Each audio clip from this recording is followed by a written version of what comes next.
పోలీసులారా మీరు ఎవరికి రక్షణగా ఉన్నారు? మీరు ప్రజలకు రక్షణగా ఉన్నారా? గుండాలకు రక్షణ ఉన్నారా? ల్యాండ్ బ్రోకర్లకు రక్షణ ఉన్నారా? డబ్బులు ఇచ్చే వాళ్ళ రక్షణ ఉన్నారా? ఆలోచించుకోవాలి. ఇలా ఒకనాడు తెలంగాణ పోలీస్ అంటే ఇంత ఇజ్జత్ ఉండేది, ఇంత గౌరవం ఉండేది. కానీ ఇలా తెలంగాణ పోలీస్ అంటే ఇజ్జత్ లేకుండా పోయింది, గౌరవం లేకుండా పోయింది.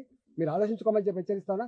నేను ఇక్కడ ఉన్నా, నేను ఇక్కడ ఉన్నా, ఎవడొస్తాడో ఎవడు దౌర్జన్యం చేస్తాడో ఒకవేళ మీరు కనుక కంట్రోల్ చేయకపోతే, ప్రజల ఆస్తులకు రక్షణ మీరు ఉండకపోతే, ప్రజల ప్రాణాలకు కనుక పోలీస్ డిపార్ట్మెంట్ రక్షణ ఉండకపోతే అదేందో మేమే మా చేతులకు తీసుకోవాల్సి వస్తుంది.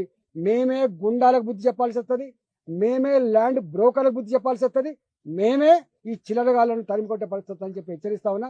ఇప్పటికైనా పిచ్చి వేషాలు వేయకుండా మీరు వెంటనే స్పందించి, రెవెన్యూ అధికారులు పోలీసులు వెంటనే స్పందించి దీని మీద సంపూర్ణ ఎంక్వైరీ చేసి ప్రజలకు వెంటనే రక్షణ కల్పించి ప్రజల ఆస్తులకు రక్షణ కల్పించాలని చెప్పి ఈ సందర్భంగా నేను ఎంపీగా, పార్లమెంట్ సభ్యుగా డిమాండ్ చేస్తున్నా. లేకపోతే ఎంపీగా మా కార్యకర్త, భారతీయ జనతా పార్టీ కార్యకర్తలుగా మేమే మా ప్రజలను కాపాడుకుంటాం, మేమే ప్రజల ఆస్తులకు రక్షణ ఇస్తామని చెప్పి